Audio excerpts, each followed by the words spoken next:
A man said to me, "You tell us to live in the end. You tell us that creation is finished. Yet I have bills that must be paid. The deadline is approaching. What am I to do when time appears to be against me?" Now that question comes to the minds of many, for it is easy to speak of faith when the horizon appears clear. But when the hour seems late, when the pressure of the world is upon you, then the test begins. I tell you, the deadline is not the master. Your assumption is the only master. For you may send the letter, you may labor from morning until night, you may do everything that appears necessary, yet if you remain the same man, you will wake in the morning as the anxious man. You will work as the anxious man. You will wait as the anxious man. And you will relive the same defeat again and again and again. The difficulty is not the deadline. The difficulty is the state from which you approach it. I have seen men stand before the same deadline. One trembled at the approach of it. The other remained unmoved. One remained bound by it. The other rose from it almost overnight. For the one who rises has ceased to consult the evidence. He no longer asks whether it can be done. He has accepted that it is done.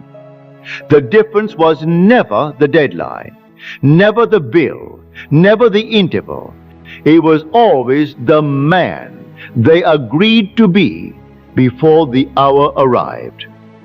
Yet time has never produced anything, for man believes that time is the cause. He believes that tomorrow will determine what is possible. He believes time is the creator, but creation is finished. All things already exist. The thing desired is not waiting to come into being, it already is. If it were not already present, you could not desire it. Yet he turns to the evidence of his senses. He looks at the calendar and asks, will there be enough time?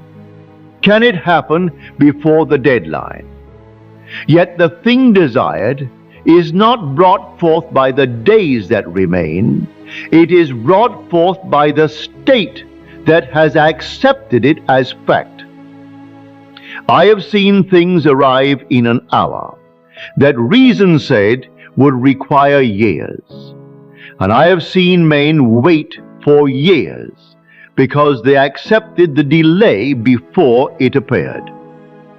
No man knows the way by which it will come to pass, for the bridge of incidents is not revealed in advance.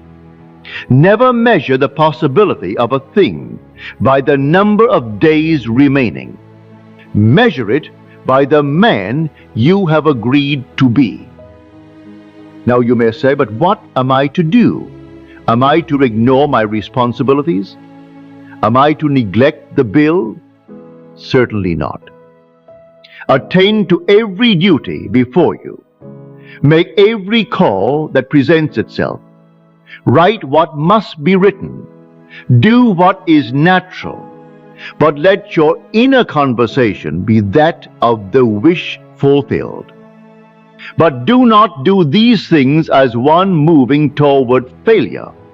Do them as one for whom the matter is already resolved. For two men may perform the same action. One acts from the accepted state. The other acts from doubt. One acts because he believes failure is approaching. The other acts because he believes the matter is already settled. The action appears the same. The consciousness behind it is entirely different. The moment the deadline seems to possess power, return to the end. You are told to live in the end, not because the end will someday arrive. You are told to live in the end because the end already exists.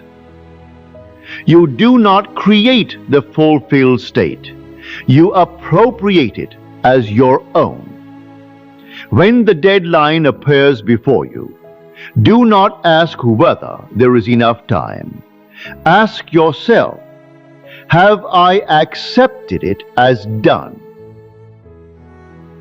The bill will not be paid because you feared the deadline. The world will not yield because you trembled before the calendar. The deadline does not define your reality. Your assumption defines the deadline. The deadline is not waiting to decide you. You are deciding it now.